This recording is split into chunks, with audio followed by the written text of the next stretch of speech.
Struggling with blood sugar levels, ready to shed those extra pounds effortlessly? Look no further. Sugar Defender, the #1 rated blood sugar formula, is here to transform your health and help you achieve your wellness goals. Click the link in the video description to get started with Sugar Defender today. The U.S. Supreme Court is one of the last black boxes in American politics. No anonymous sources talking to the press. No secret videos recorded on the inside. What happens in the chambers when the 9 justices meet to decide their cases remains strictly confidential. However, annual disclosures from the High Court judges do give us one peek into the world of SCOTUS. They get a ton of free stuff and plenty of big checks for their work off the bench. Far from a dull government disclosure form, these records are the latest bit of fodder for observers of a court that's suffered a string of ethics controversies in recent years. Released Friday, the disclosures capture the high-flying life of America's top jurists. Justice Clarence Thomas, for instance, amended his past disclosures to capture gifts from conservative billionaire Harlan Crow, who paid in 2019 for the justice to visit the Indonesian island of Bali and the Bohemian Grove, an elite men's club in California. He also disclosed free private jet travel he got in 2022, citing the court's recently adopted ethics policy, a first-of-its-kind set of requirements for the High Court adopted in November. The justice has said he began flying private after the court suffered an unprecedented May 2022 leak of a draft ruling of the decision in which the court ultimately overturned the constitutional right to an abortion in Roe v. Wade. The disclosures contain other eye-popping figures. Justice Ketanji Brown Jackson reported receiving 4 concert tickets from Beyonce, valued at $3,700, and $10,000 in artwork for her chambers from artist Lonnie Holly.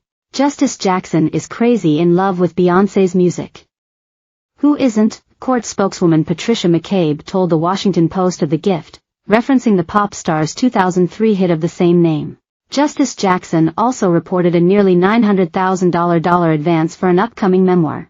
Justice Sonia Sotomayor, meanwhile, reported $1,900 in earnings from the arts as well. She lent her voice to Alma's Way, a PBS animated children's show about a Puerto Rican girl from the Bronx, the jurist's home borough. No justice has been the subject of more scrutiny for his gifts than Thomas, though.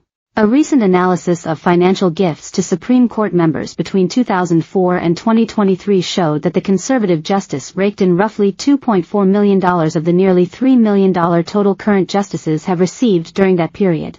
Supreme Court justices should not be accepting gifts, let alone the hundreds of freebies worth millions of dollars they've received over the years, Gabe Roth, executive director at Fix the Court, the advocacy group that compiled the data, said in a statement to U.S. News.